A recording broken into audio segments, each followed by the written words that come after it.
Mountain Readiness. We're going to do another educator spotlight. Today, I'm here with a gentleman who has no issues speaking his mind.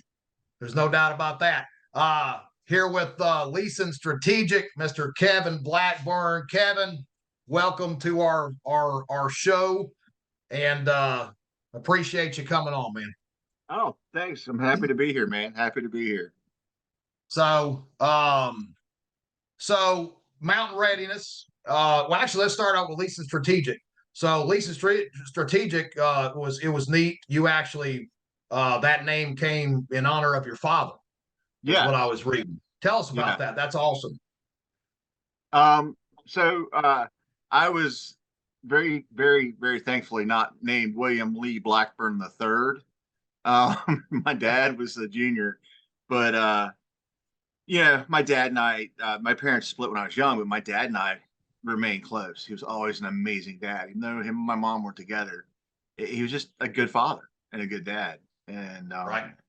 so he and I had, like every father comes and goes, but as I got older, we had a really good relationship. We were really close, and I was moderately successful in my, you know, multitude of chosen ventures.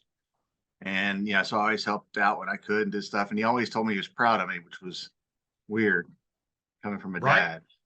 But he passed away, I guess, 8 years ago now. And when I started Leeson, this project, I just wanted to name it after him, because No, a lot of what I do and teach is stuff I learned from him when I was a kid. So exactly. yeah, No, carrying on that knowledge. That's what it's about right there. We all, carrying along that knowledge and offering it up to everybody else, passing it along, that knowledge that seems to be forgotten in this day and age. yeah. That's why they make books now called The Old Ways or something like that. It's like because somebody's like, we better put this in something before, There's no and doubt. not on a It's YouTube disappearing. It's channel. We need to disappearing. It's actually put sad. it on paper. Right. No, it's no, you're right. It's insane. I was actually glancing through books on Amazon, and I found a book from 30 years ago I'd forgot about when I was a kid. It was Back to Basics by Mother Earth News. And that book was like when I was a teenager. I mean, I built my first little log home with it, and did my first hide tanning with it. I mean, it's Oh amazing, and stuff wow. like that. You just nobody does that anymore. You don't see it anymore. Um, that's awesome. So tell me about Leeson Strategic. What do you guys? What's your specialty? What do you do? Um, what's my specialty? Well, it's a new business. I managed to stay retired for 2.5 years, and then Congratulations. yeah, and then about 6 months ago, my wife's like, "All right, you really have to do something with yourself," Right.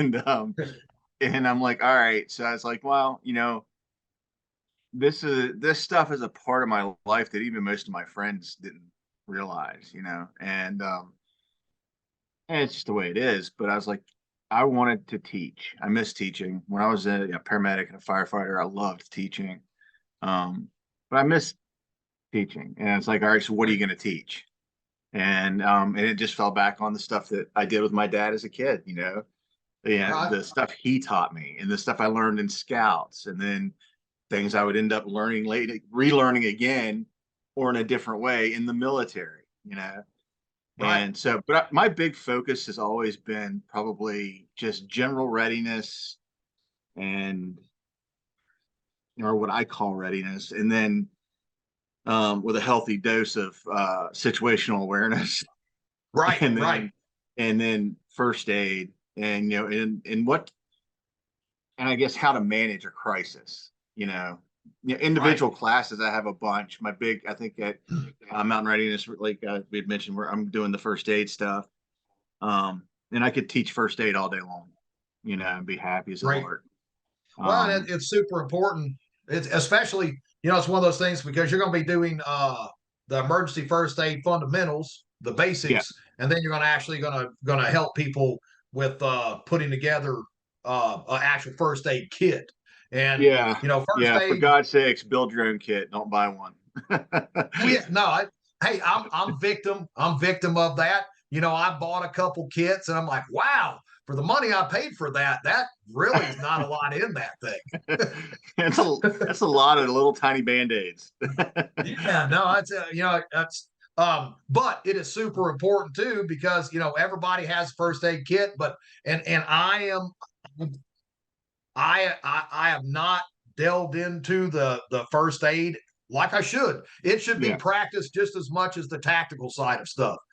Correct? I mean, everybody, they're like, Um, oh, run a gun and move, shoot, move, and learn this, and nobody, that part there, that's just as important, especially when you get tagged. yeah. I mean, and it's funny. So, I mean, we do firearms training and all that. I'm a USCCA instructor, so I do some firearms training and things like that. I keep it pretty minimal just because there's a ton of guys out there that are really great at doing it. Yeah, Um, and as decent a shot as I like to think I am, I don't really want to teach other people how to shoot, you know. right. But I think that I think you're right. I mean, I think they kind of run in parallel, you know. Yeah, And there's a lot of nuances to it, but yeah, I mean, we live in a time now, and you just look around you and you see it all the time. But um, due to whatever causes, be it just general funding or somebody's got a thing up there, they can't stand the police and the fire and rescue. For some reason, they're mad at them for whatever reason, so they're going to take their funding away from them. Or it's the right. fact that the reality of it is those are all three super high pressure, high stress, high speed jobs Yes. that people aren't going into like they were when you and I were a kid. I joined the rescue squad Wow. when I was 15 as a junior. So, That's it. I started my road to PTSD early, baby. I mean, I got on Right. it, and, Yeah. Yeah. but um, now, because there's just like every place else, there's not enough firefighters, there's not enough police officers, there's not enough rescue squad members. If Nope. something happens, yeah, even where I live, and I'm literally like about 3 miles from the hospital, and probably about Right. a mile and a half from the fire department. There's a chance it could still be 2 hours before I get to the hospital if something should happen. Right. And I would think I'm smart enough to get in my own car and go over there. But I mean, there have been times where, even just in my neighborhood, the response Well, takes a and lot because there's not enough help. So you have to be your own first is it? responder, you know? And God forbid that we end up in some of these situations that we've seen, in the past couple of years with the riots and the craziness of that going on, where police just they're busy, they're They're too just, busy to get anywhere, there's just or they're other just not stuff going responding. on. There's other stuff going on. And we teach a situational awareness, and I try to hit on it in anything I teach, but just getting people to pay attention to the fact that, Right. you know, this is going on over there and they only have so much manpower. So that's obviously way more important than my broken ankle or whatever it is. Right. And yeah, and here's a perfect example of that actually. So last spring, I was doing a fairly early as I don't remember what it was. It was last year. Right. Camping. You slept a couple times since then. Yeah, yeah. I was camping and through a series of just total mistakes on my part, I burned off the top of my left foot. You know, That's and tough. because that's so, but me being me and my knowledge and experience, thankfully I took pretty good care of myself. I got can I'm like, but I looked at it and I'm like, yeah, I'm fine out here for a couple more days, Right. but it's bad enough. I really should just go ahead and get it really cleaned out and debrided and looked at. So I get myself all together. Wrap myself up. I get camp packed up. I head back. On the way into town, I have to pass a rural fire department. So I've got a foot burned up. I Right. roll up in there and they're pulling out the door because there's a huge thunderstorm. They're going to a call where two guys just got struck by lightning. Right. It's a little more important than my burned foot. That's it. And it's easy for myself or a lot of us to think that way, but most of the world doesn't. They don't understand the Yeah. prioritization and the triaging of everyday life. I had my father and we used to cut a lot of timber when I was young. And I watched him one day skip a chainsaw off of his shin. Mm, Um, just skipped it all the way down. He didn't even realize it. But that day there was where I started carrying a tourniquet with yeah, me when I run a chainsaw out in the woods.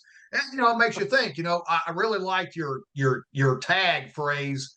Uh, it was prepare to self rescue, right? expect self-rescue. Yeah, Expect self rescue. I mean, you're your own first responder. I mean, you're right there. You can do it yeah, faster than anybody else if you got what you need. yeah. I can't take much credit for that tagline. I'd seen it on a T-shirt, and I'm Hey, like, I've got to get that T-shirt. My wife's like, exactly. for God's sakes. And then in the search for the T-shirt, there's a company out in Idaho called 30 Seconds Out that Right. does theirs is expect to self-rescue, no one is coming, which Yeah, is a pretty traditional old it phrase is. in the military. But um, yeah, so it's like I can only take a little bit of credit for it. I got some of my best ideas came from other people's T-shirts. It's it. Hey, that's fine. That's fine. It's a great phrase and it holds truth. That's a solid. I mean, you're right there. As long as you know what to do. I mean, that's what it's about. You can Yeah, save yourself a lot faster than anybody else can if you got that knowledge. yeah. The what they're teaching law enforcement officers and even medics and firefighters, people who are used to treating people, they're now Yes. going through classes and they're learning how to do um, basically tactical combat care. And Yes. whereas a lot of times the first thing you're doing is taking care of yourself, or you're helping the guy who's helping you take care of yourself. That's You're an it. active part of it. And yeah, I think you have to, in this day and age, you have to be able to do more of that in general because I mean, more There's than once. I mean, I broke my ankle a couple of miles up in the woods and had to get myself out. I burned my foot right. up and had to get myself out. There's been a dozen other things I've done to myself out in the middle of nowhere and had to get myself Right. out. Um, Based on that, you need to really carry basically pack an orthopedic doctor with you everywhere. The foot thing, I it's just bad. need to It's bad I for just you. need to pack like the 10th Mountain Division rescue guys with me Right. is what I just take those guys, just create a bubble around myself. Like, Right. don't let him run into anything. Don't let him. Yeah. That's it. No, that's But no, that's awesome. We're really looking forward to the classes that you're teaching. And folks, he'll be like we said, he'll be doing the emergency first aid fundamentals, the basics. Yeah, yeah. It's always even if you're well versed in the first aid deal, the fundamentals, the basics are always worth going back over. oh And then of yeah, course you're gonna be, yeah, and you'll be helping with the building your own first aid kits, guys, instead of going out there and yeah, you can spend a bunch of money on a cool fancy kit from whatever.com, or you can save a little cash in this day and age that everybody should well, and you get to build your tailor it. own, right? You tailor it to you and your Right. your knowledge, your skill base, your willingness of what you're willing, how far you're willing to go as far as treatment. You tailor it to you, so you don't end up with a whole bunch of stuff you're never going to use, or never going to need, but you have exactly Right. what you need. And that's the cool thing about making it yourself. You know, For sure. um, For sure. Well, we're looking forward to it. Kevin, I appreciate you being here with us today. yeah, man. We're looking forward to it. We will definitely, of course, we're going to leave everything there for Leeson strategic and attach that to this video and push you. What you're doing is great. Keep on fighting the good fight, and we'll see you May 5th, 6th, and 7th. Can't wait, man. We'll see you guys then. All right, thanks, brother. Later.